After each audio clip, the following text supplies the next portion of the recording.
Now it may be that you want to set up viewports to defined scales that you set, rather than creating a scale area. So everything here in the Model tab is at 1:1. All the text there, you'll notice, is the same size. Now what I'm going to do here is I'm going to set up some viewports in the A3 Landscape tab. So all I do is I go to A3 Landscape, I go to my View tab here. Now because I'm in a Layout tab, when I click on Viewport Scale Area here, it will automatically ask me if I want to create a viewport. So all I've got to do now is specify the first point of my viewport. So I'll pick a point up here on my A3 sheet and click and drag. And then I'll click again for the other corner of the viewport. So now the View dialog box appears. Now it prompts me as to what scale I want that viewport to be at. Now it may be that I just want it at 1:1, which is the default, but I've got all of my standard scales in there, as you can see. Because I'm using a metric ISO drawing as well, they're all metric scales.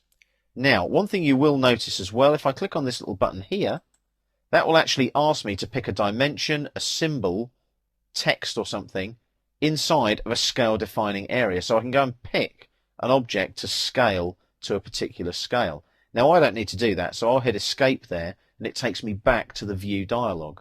All I want here is a scale of, let's say, 2:1. Perform a rescaling? Yes, I will do. So I'm going to OK that now. And as you can see now, it says select the objects for rescaling. So if I pan down a little bit, there's my plan view there. I want that at twice the original size. Now what's happened there, because that viewport has now been set at a 2:1 scale, the text is twice the size it should be. So I just select the objects like so, just click on each one, make sure that I've got them all selected. I then right click to confirm that. They scale appropriately. If I click on that viewport there now and look down here at my status bar, that viewport scale there is 2:1, and all my text has been scaled appropriately too. So I'll just hit escape there now, and what I'll do now is I'll create another viewport, this time at 1:1. So I'll click on Viewport Scale Area again. You'll notice that AutoCAD Mechanical automatically puts your viewports on a viewports layer. It's called AM_views. So I'll specify my first point by hovering there and just dragging out a little bit. Click there and drag down this way, and there's another viewport there for me like that. Now, what I can do here, I want it 1:1. I'm going to perform a rescaling. Do I need to do that? I don't, because it's all 1:1, so I can untick that this time. Click on OK there, and there is my 1:1 viewport. Now what I need to do there is everything in there is 1:1. So I'll just double click inside that viewport and make it active, and then I pan and find what I want to go in that viewport. It's going to be my side view there.